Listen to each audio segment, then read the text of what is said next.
이름으로 기도합니다. 아멘.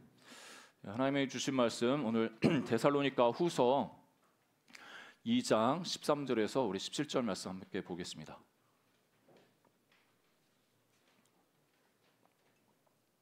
데살로니가 후서 2장 13절에서 17절입니다. 교독하겠습니다. 주께서 사랑하시는 형제들아, 우리가 항상 너희에게 관하여 마땅히 하나님께 감사할 것은 하나님이 처음부터 너희를 택하사 성령의 거룩하게 하심과 진리를 믿음으로 구원을 받게 하심이니, 이를 위하여 우리의 복음으로 너희를 부르사 우리 주 예수 그리스도의 영광을 얻게 하려 하심이니라.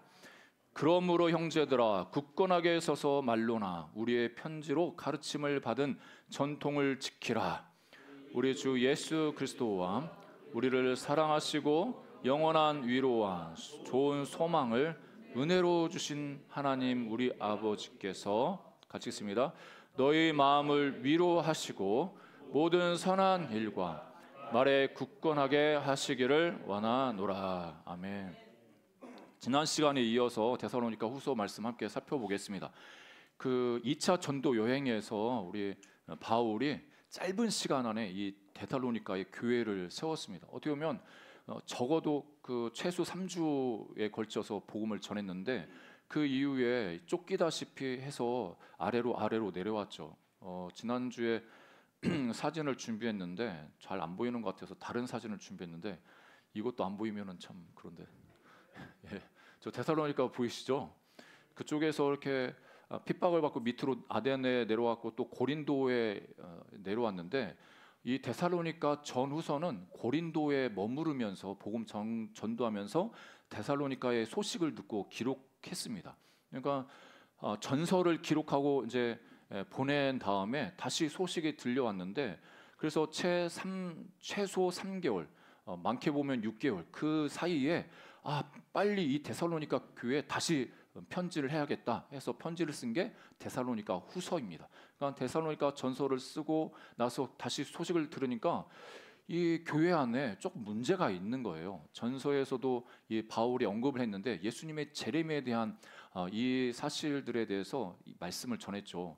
근데 몇몇 사람들이 이 재림에 대해서 좀 잘못된 재림 신앙을 가지고 일하지 않고 많은 또 사람들을 미혹하는 그런 일들이 발생했습니다. 그래서 데살로니가 후서를 쓰면서 첫째 장 1장에서는 그 어떻게 보면 데살로니가 성도들이 외적으로는 계속 박해 가운데 받고 있기 때문에 그 믿음을 지키고 있는 것에 대해서 격려하고 칭찬하면서 2장 3장에 가서는 이 잘못된 재림 신앙에 대해서 올바른 신앙을 심어주기 위해서 이제 글을 쓰고 있습니다.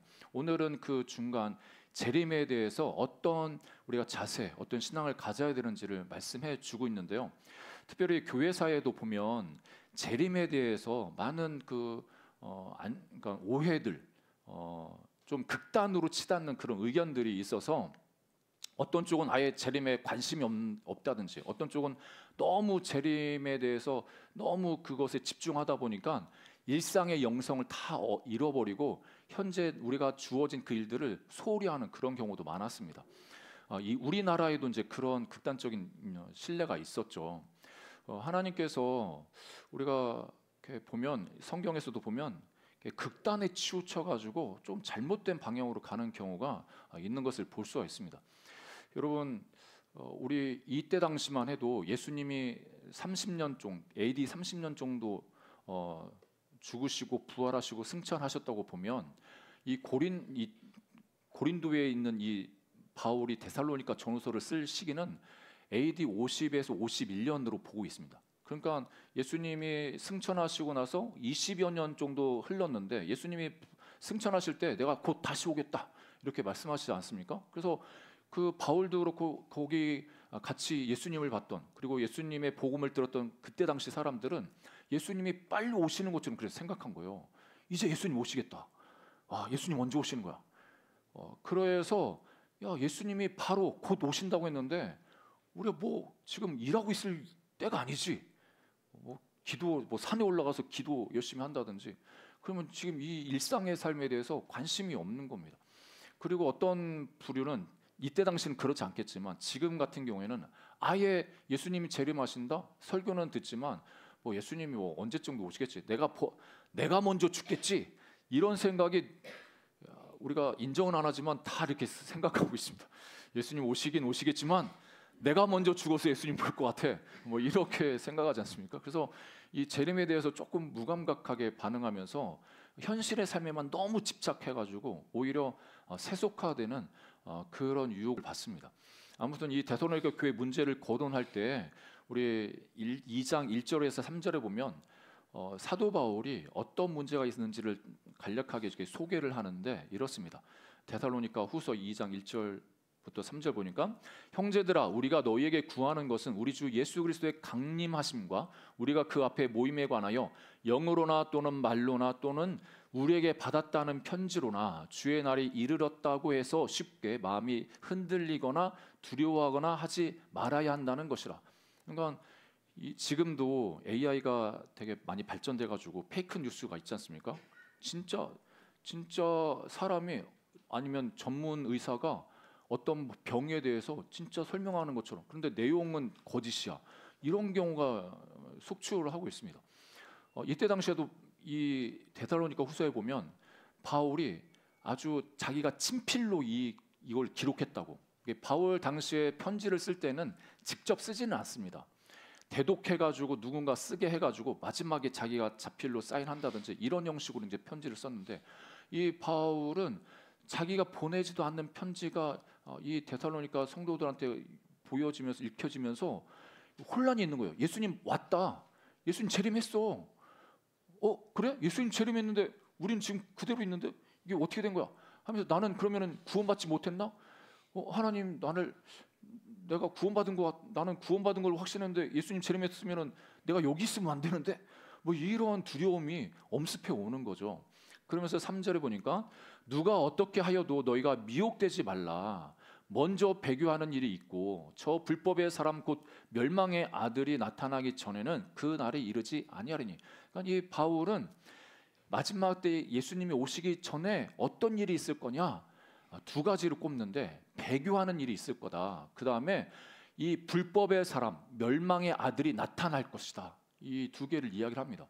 그러니까 이 배교하는 일, 불법의 사람, 멸망의 아들 나타나는데 이 배경이 어떻게 보면 세상 사람들 중에서 배교하고 불법의 사람이 일어나는 게 아니라 이 문맥에서 보면 교회 안에서 일어난다는 게 교회 안에서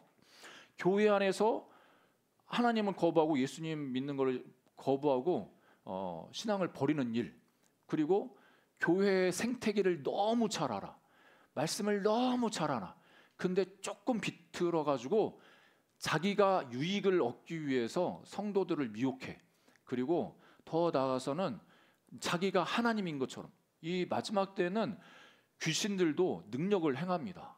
예수님이 병 고치고 기적을 행하신 것처럼 마귀도 귀신들도 하나님께 어느 정도 허용을 받아가지고 그런 거짓된 사역들을 한다고 이 바울은 이야기를 하고 있습니다.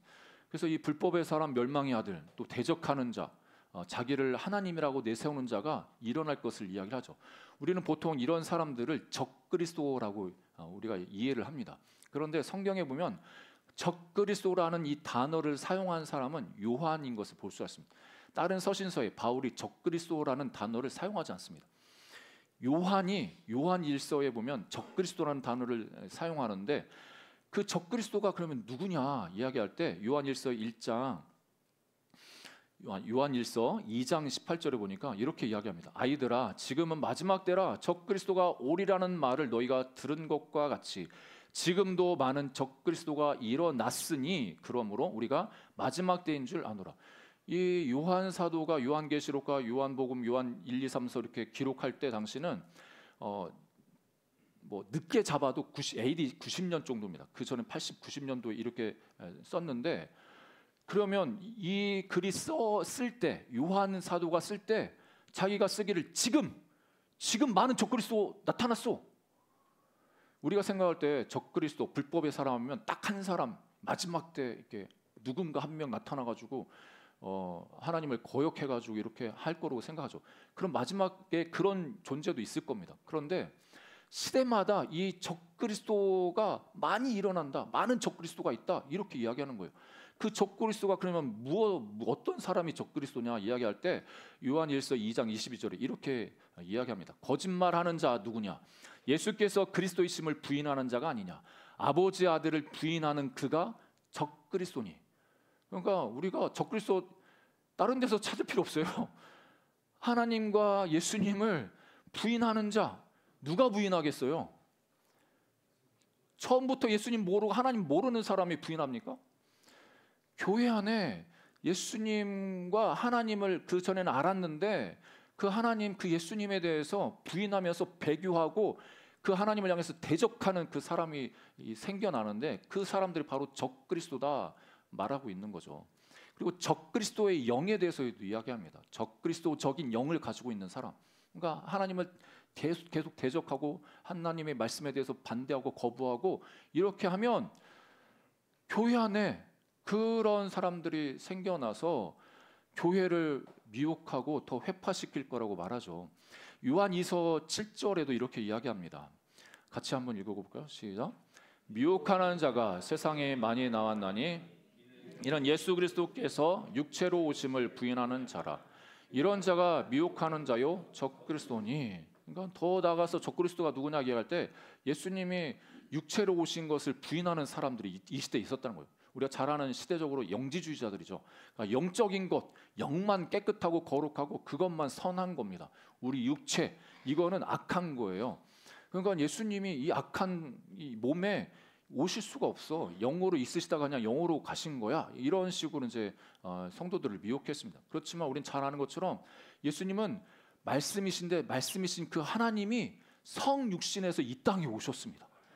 이게 놀라운 신비죠. 어떻게 하나님이 이 우주 만물을 창조하신 그 광대하신 하나님, 여러분 우리가 보는 해와 별도 지금 떠 있는 해와 별이 아니라 그 별은 몇만 년 전, 몇 천만 년 전에 빛나고 있는 그 별이 그 빛이 지금 우리 눈에 보여지는 거예요. 이 우주라는 공간이 얼마나 넓습니까?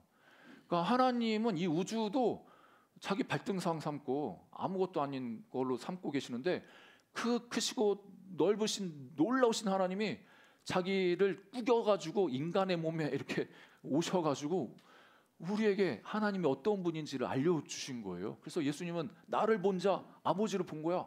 나를 믿는 자 아버지를 믿는 거야. 그러니까 예수님은 자신을 통해서 하나님을 이 땅에 나타내 보여주셨습니다. 그런데 많은 사람들이 그 예수님의 성육신, 육체로 오신 것을 부인하고 예수님을 향해서 대적하는 사람들이 일어났습니다. 그 교회가 많이 미혹되었죠. 지금은 어떻습니까? 지금도 수많은 적그리스도들이 일어납니다. 교회 안에도 그렇고요. 뭐 요즘 자기가 하나님이라고 주장하는 사람들 얼마나 많이 있습니까? 계룡산 가면 내가 하나님이라고 이야기하는 사람 최소 10명, 20명 된다고 합니다. 그리고 자기가 하나님 부인이다. 뭐 이렇게 이야기하는 사람들도 있죠. 아무튼 이런 적그리스도의 영을 받은 사람들이 이 세상을 미혹하기 위해서 일어나는데, 그런데 그러면 그런 미혹과 그런 공격 앞에서 우리가 어떻게 해야 되느냐 이야기할 때 사도 바울은 세 가지를 권면을 하고 있습니다. 어떤 이야기를 하냐면 먼저 자신의 정체성에 대해서 확신하라고 이야기합니다. 말씀이 13절 14절인데 13절 한번 같이 읽어보겠습니다. 시작. 주께서 사랑하시는 형제들아, 우리가 항상 너에게 관하여 마땅히 하나님께 감사할 것은 성령의 거룩하게 하심과 진리를 믿음으로 구원을 받게 하심이니. 그러니까 예수님이 이미 왔어. 그럼 나는 아직 이 땅에 있는데 내가 구원받은 줄 알았는데, 구원이 완전히 흔들려 버리죠. 구원의 확신이 흔들려 버립니다. 그래서 바울이 너희들이 어떤 존재인지 좀 확신을 가져. 하나님의 사랑하심을 받는 사람들이야 당신들은 하면서, 너희들은 그리고 하나님이 택했어. 성령으로 거룩하심을 받았어. 그리고 진리를 믿음으로 구원받은 사람들이야. 이렇게 그 데살로니가 성도들의 정체성을 좀 다시 이렇게 새롭게 인식시켜 주는 거죠. 여러분, 하나님이 저와 여러분을 택하셨습니다. 여러분 믿으십니까? 여러분 택함 받으셨습니까? 어떤 분은 이 택함 받은 거에 대해서 좀 잘못 오해하시는 분인데, 내가 택함 받고 택함 받았으면 택함 받지 않는 사람들 멸망당할 수밖에 없어. 그 하나님의 선택에 대해서 왜곡된 생각을 가지고 있는데, 여러분, 하나님 우리를 선택하신 목적은 우리만 구원받기 위해서 선택하신 게 아닙니다.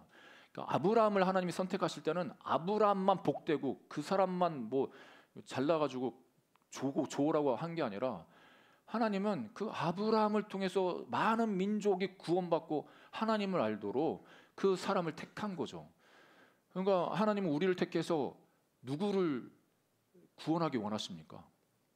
나도 구원하시지만 나를 통해서 아직까지 하나님을 모르는 그 사람들을 구원시키기를 원하시는 거죠. 그게 하나님의 우리 택하신 목적이 있는 겁니다. 그러면서 14절에 이렇게 이야기합니다. 이를 위하여 우리의 복음으로 너희를 부르사 우리 주 예수 그리스도의 영광을 얻게 하려 하심이라.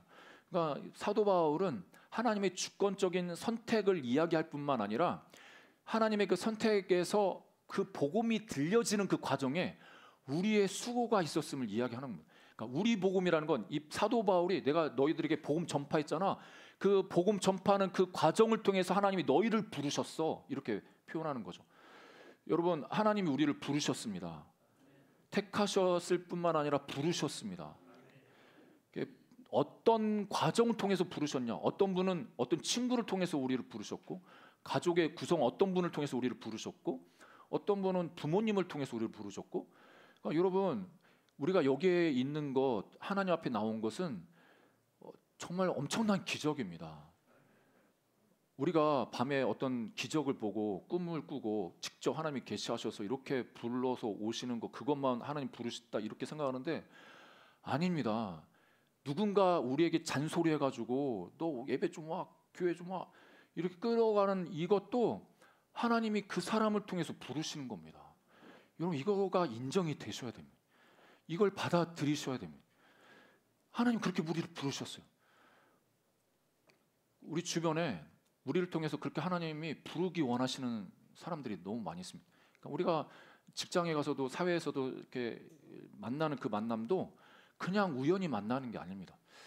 이번 주에 저희 그 정수기를 또 분기마다 이렇게 청소해 주시는 분 오시는데 올 때마다 매번 바뀌시더라고요. 이게 저 회사가 조금 그 잘 안 되는지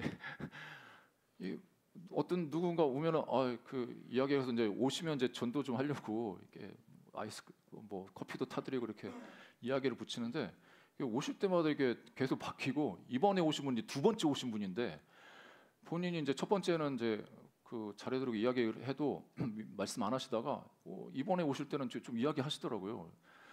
이야기하시면서 자기 이야기를 하시는데 자기가 다른 영업을 했었대요. 이거 이거 하시는 분들이 보면은 경력이 많다는 거죠. 뭐 교수님도 있고 뭐 하여튼 여러 분야에서 있으셨던 분들도 이제 노년에 이런 거 이제 하시면서 재정을 그 얻으시는데, 아무튼 그분이 하시는 말씀이 자기가 영업을 하다가 너무 스트레스, 그러니까 그 파트가 없어진 겁니다. 외국에서 수입해가지고 이렇게 하는 영업이었는데 그 상품 자체가 이제 나오지 않는 상황이어가지고 자기가 회사에서 아무 일 할 수 없는 상황이 되어가지고 퇴사 당한 거죠. 이분이 엄청난 스트레스 받고 심근경색이 갑하게 와가지고 정말 죽다 살아난 거예요. 죽다. 그래서 그때 당시 코로나 터졌을 때인데 응급실에 응급 환자도 안 보니까, 그러니까 코로나 터지고 이후에 그 의료 대란이 있었지 않습니까? 응급실에 사람 안 받아주고 아산병원까지 갔는데 의사가 병원에서 안 받아주는 거예요. 그래서 그 배우자 되시는 사모님이 의사 바지락끄랭이 잡으면서 그 주저앉아가지고 그래도 간신히 입원해가지고 그 급한 불을 끄시고 이제 좀 안정을 찾으신 거예요. 그래서 자기 목걸이에 혈장을 그 혈관을 확장해주는 그 약 같은 그거를 이제 하고 다니시더라고요. 그래서 그렇게 살아났다고. 그래서 제가 딱 이걸로 이렇게 이분 전담해야 되겠다. 그래서 뭐 이게 종교적인 이야기 되게 싫어하시니까, 그래도 우리 입장에서 보면 하나님이 우리 사장님 살려주신 거라고, 제 2의 인생을 주신 거라고 하면서 이렇게 전도를 하려고 했더니 조금 자기는 하나님도 찾고 부처님도 찾고 알라도 찾고 다 찾. 그래서 그러다 이제 이렇게 보내드렸는데 다음에 또 오시라고. 그래서 주중에라도 언제 여기 올 때 한번 오시겠다고 이제 얘기는 하시더라고요. 그러니까 하나님이 우리를 통해서 누군가 부르고 계시는 거예요. 어떤 누군가 뭔가 이야기하면 야, 하나님이 나를 통해서 저 사람 부르시는구나. 이거를 좀 깨달을 수 있어야죠. 여러분, 그런 도구로 우리가 쓰임 받기를 주 이름으로 축복합니다. 그래서 이 바울은 자기가 그런 존재로 너희들한테 이렇게 말씀을 전했다고 소개를 합니다. 그러면서 로마서 8장 30절에 보면 우리가 구원받는 그 구원이 변화의 그 단계가 있는 것을 볼 수가 있습니다. 또 미리 정하신 그들을 또한 부르시고 부르신 그들을 또한 의롭다 하시고 의롭다 하신 그들을 또한 영화롭게 하셨느니라. 우리가 이 데살로니가 2장 후서 데살로니가 후서 2장 13절 14절 후반절에 예수 그리스도의 영광을 얻게 하신다. 우리를 구원하셔서 그리스도의 영광을 얻게 하신다고 하는데 그 하나님의 영광에 우리를 동참시키신다는 말씀이거든요. 우리가 영화롭게 되어서 영화로운 그 하나님과 함께 영광을 누리는 그때가 있을 거라고 말씀하시는 겁니다. 골로새서 3장 4절에도 이렇게 표현합니다. 우리 생명이신 그리스도께서 나타나실 그때에 너희도 그와 함께 영광 중에 나타나리라. 결국에 우리는 이 땅을 살아가면서 성령으로 계속한 거룩하심을 입고 성화되면서 영화로운 그런 존재로 하나님을 만나게 될 것입니다. 두 번째로는 사도 바울이 직접적으로 흔들리지 말고 굳게 서라고 이렇게 표현합니다. 15절 우리 같이 읽어볼까요? 시작. 그러므로 형제들아 굳건하게 서서 말로나 우리의 편지로 가르침을 받은 전통을 지키라.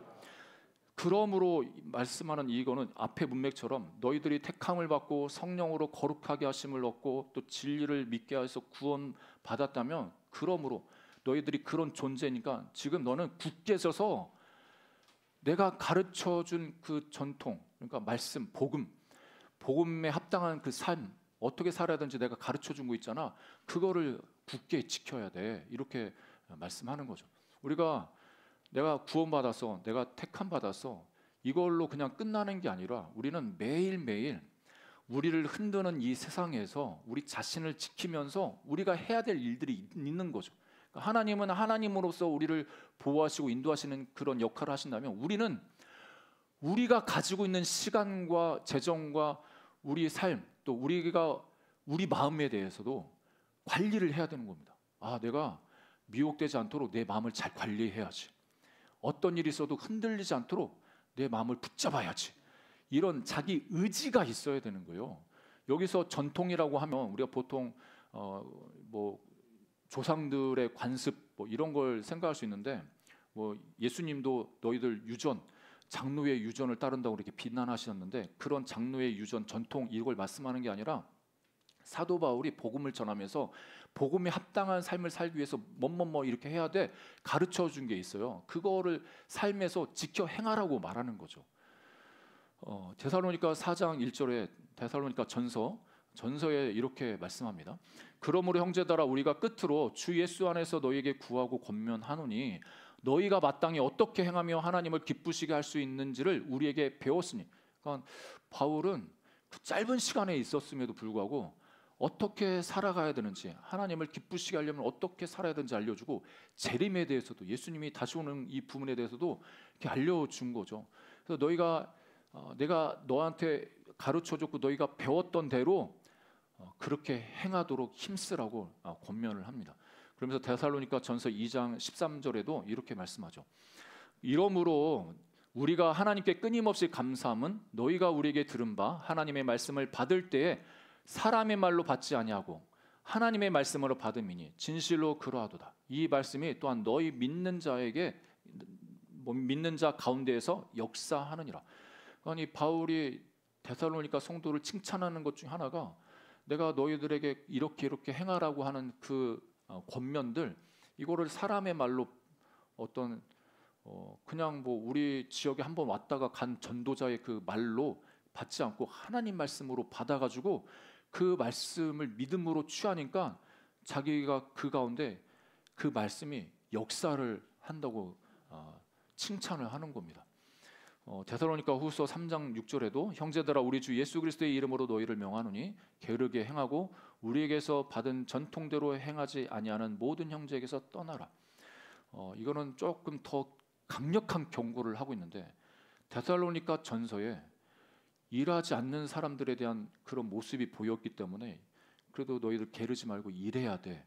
자기 생계는 자기가 책임져야 돼. 남에게 짐을 지면 안 돼. 이렇게 권면했는데 다시 들어보니까 이 사람들이 예수님이 이제 왔으니까 일할 필요 없어. 계속 완전히 극단적으로 나가는 겁니다. 일하지 않는 거예요. 게으른 거예요. 그러니까 다시 한번 이 사도 바울은 강력하게 경고를 하는 거예요. 너희들 게으르게 행하지 마. 너희들 그렇게 내가 가르쳐 준 대로 그렇게 행하지 않으면 그런 형제들에게서도 떠나야 돼. 어떻게 보면 인정사정 없는 것처럼 보이지 않습니까? 그 사람 그 버릇 안 고쳐? 떠나. 그 사람 다시는 만나지 마. 이런 것처럼 보이지 않습니까? 그만큼 하나님 말씀의 권위를 얼마나 이 사람들이 강력하게 그 하나님 말씀으로 생각했는지를 볼 수가 있죠. 사도 바울은 죄가 공동체에 들어와서 잘못된 사상, 잘못된 메시지, 왜곡된 그런 메시지가 교회에 와가지고 그 메시지로 인해서 그 사람이 이상하게 바뀌어지고 그러면 그걸로 인해서 그냥 방치하면 그 공동체 자체가 다 그렇게 바뀌어질 수 있는 위험이 있기 때문에 강력하게 이걸 경고를 하는 겁니다.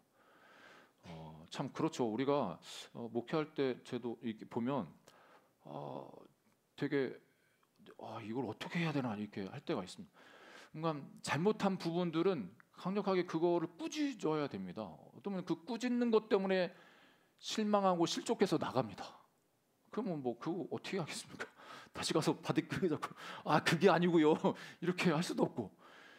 그런데 진짜 하나님 앞에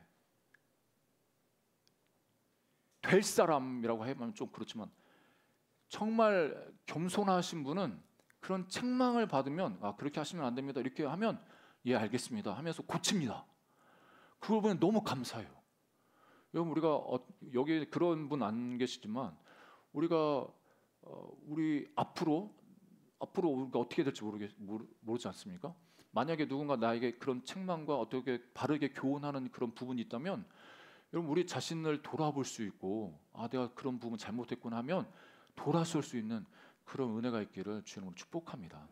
우리가 우리 자신을 흔드는 것들이 너무나 많이 있습니다. 이때 당시에는 뭐 예수님 재림하셨다고 이미 재림하셨으니까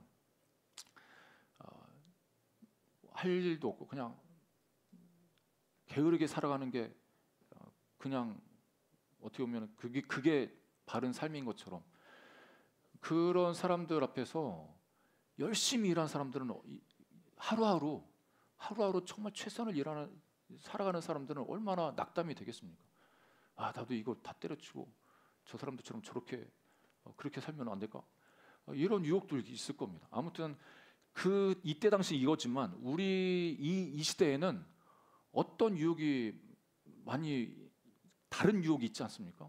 예수님을 따라가는 것들에 대해서 우리를 향해서 계속 예수님을 잘 따라가지 못하도록 우리를 흔드는 것도 있을 겁니다.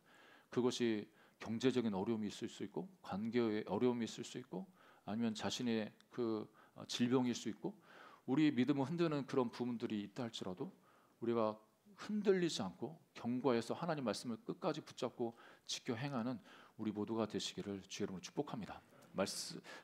마지막으로 16절 17절 말씀인데요. 함께 읽어보겠습니다. 16절 17절 같이 읽습니다. 시작.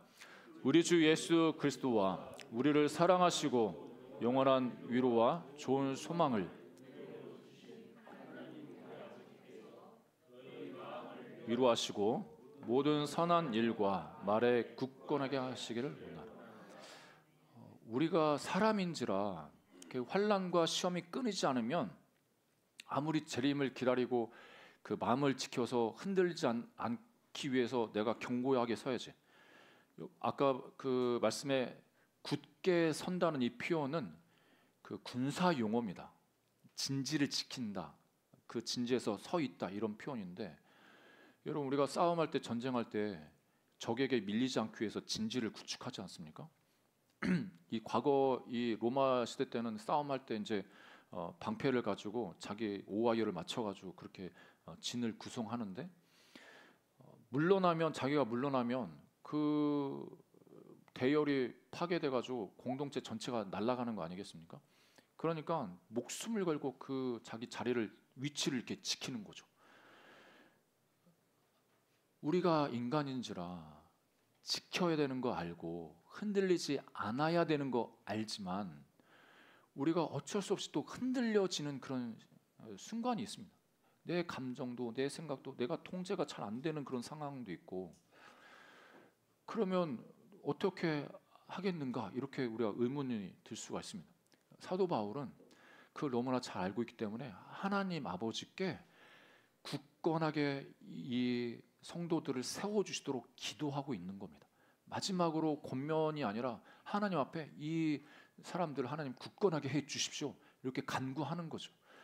여러분 예수님은 우리를 붙들어 주십니다. 여러분 믿으십니까? 우리가 스스로 지킬 수 없는 그런 상황 가운데에서 하나님은 우리 안에서 우리를 붙들고 계시다는 것을 여러분 꼭 기억하시기를 주의 이름으로 축복합니다. 고난은 참 힘들죠. 피하고 싶고 좀 좋은 일들만 있었으면 좋겠고, 그런데 인생의 삶 가운데 고난이 없을 수가 없습니다. 핍박을 받고 고난을 받습니다.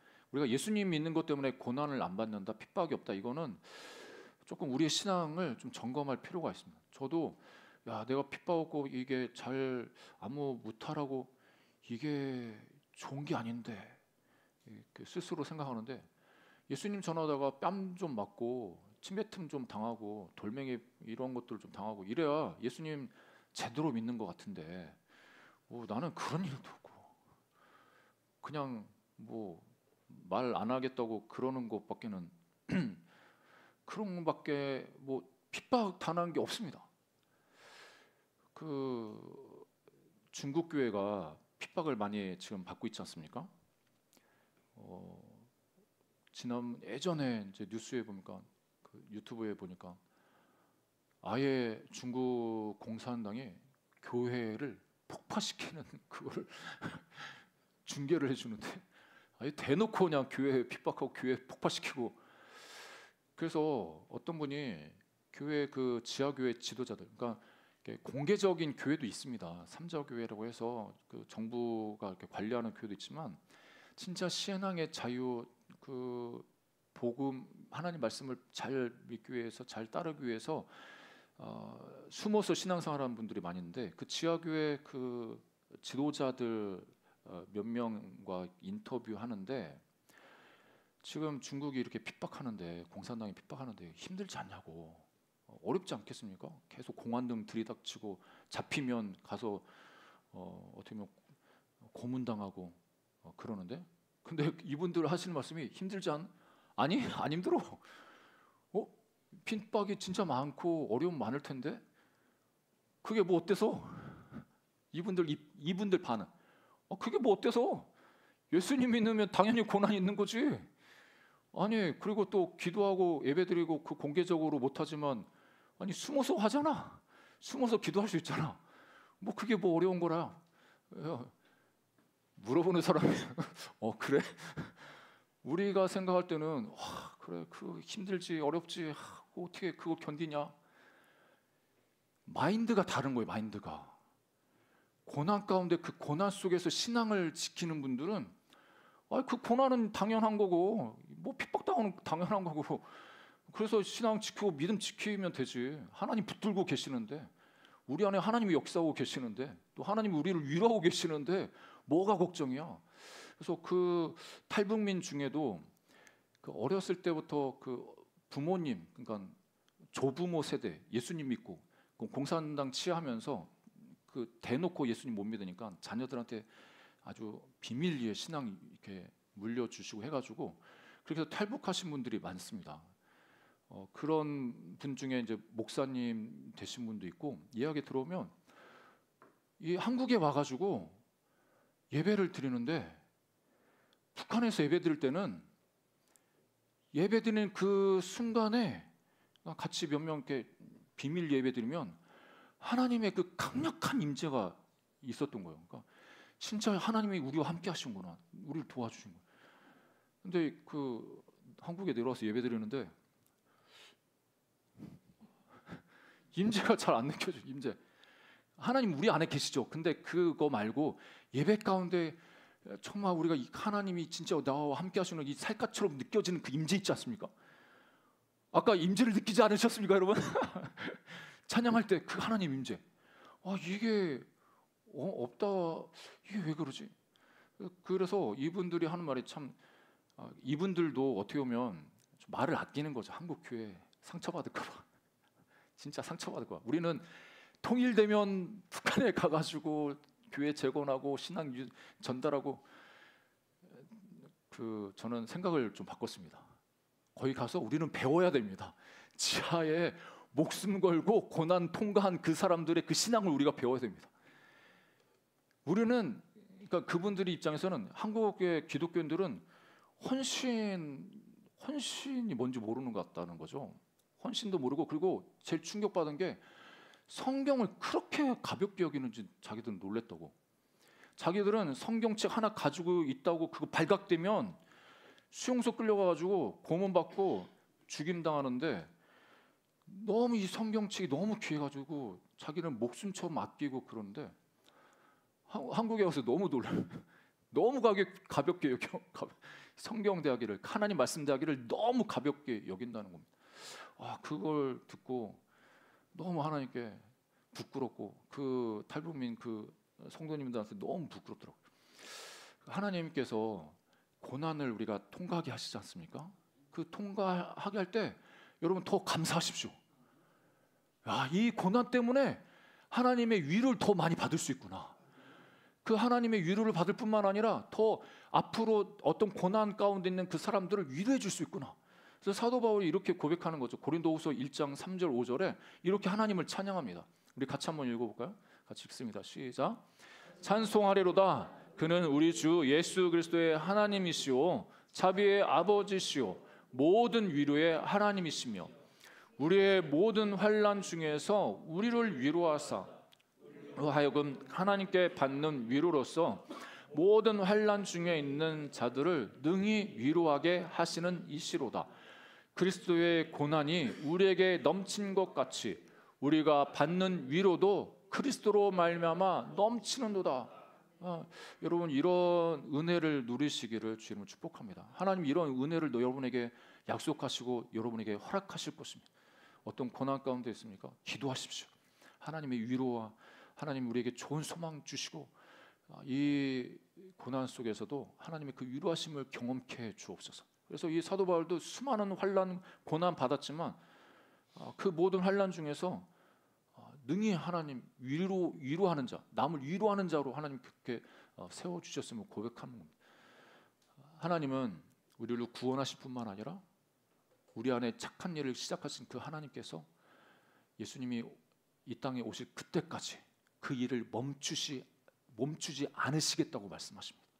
여러분, 그것을 인정해 드리기를 주님 축복합니다. 내가 볼 때는 내 안에 하나님이 역사하시고 있는 거 맞아? 일하시는 거 맞아? 여러분, 우리는 눈에 안 보이고 느껴지지 않을 뿐이지 하나님은 여러분을 선택하시고 부르시고 그 이후부터 지금까지 여러분 안에, 여러분 주위에 하나님의 일을 하고 계십니다. 그것을 인정해 드리고 높여 드릴 때 우리의 믿음의 눈이 열어질 뿐만 아니라 그것이 보여집니다. 그게 인정이 됩니다. 말씀, 이 빌립보서 1장 6절 말씀 마지막으로 읽고 함께 기도하겠습니다. 같이 한번 읽어볼까요? 시작. 너희 안에서 착한 일을 시작하신 이가 그리스도 예수의 날까지 이르실 줄을 우리는 확신하노라. 사도 바울은 이런 확신이 있는 거예요. 성도들 안에 하나님이 착한 일을 시작하셨는데 그 예수님이 오실 그때까지 그 일을 이루실 거야. 내가 그걸 확신한다. 너희들 힘내. 이렇게 말하는 거죠. 여러분, 하나님께서도 우리에게 이렇게 동일하게 말씀하십니다. 여러분 안에 착한 일을 시작하신 하나님이 계속 일하고 계십니다. 성령님께서 여러분을 거룩하게 하실 것입니다. 우리가 해야 될 일들은 그 하나님께 반응하는 겁니다. 순종하는 겁니다. 계속 거부하면 여러분 불법의 사람 이 멸망의 아들이 태어날 때부터 불법의 사람 멸망의 아들로 태어난 거 아닙니다. 하나님 말씀을 하찮게 여기고 거부하면 더 많이 거부하게 됩니다. 사람이 양심이 죽는다고 하죠. 처음부터 죽는 거 아닙니다. 처음에는 양심의 가책이 있지만 그래도 계속 잘못하고 하면, 이런 표현 쓰면 좀 과격하지만 사람 죽여도 양심의 가책 못 느낍니다. 멸망의 사람 되는 겁니다. 여러분 하나님 말씀에 대해서 우리가 해야 될 반응은 순종으로 반응하는 겁니다. 여러분 하나님 말씀을 인정해드리고 반응하며 그렇게 주님을 잘 따라가는 우리 모두가 되시기를 주님으로 축복합니다. 예수 말씀을 기억하면서 함께 기도하겠습니다. 하나님, 이 시대에 우리가 올바른 재림 신앙을 갖게 해 주옵소서. 우리가 어떤 존재인지 먼저 깨닫게 하여 주시고 그 구원의 확신 가운데서 나를 선택하신 그 하나님이 나만 선택하신 게 아니라 나를 통해서 또 내 주변에 있는 잃어버린 그 영혼들 선택하기 원하시는데 우리가 그 영혼들을 부르는 도구가 되게 해 주옵소서. 우리를 사용하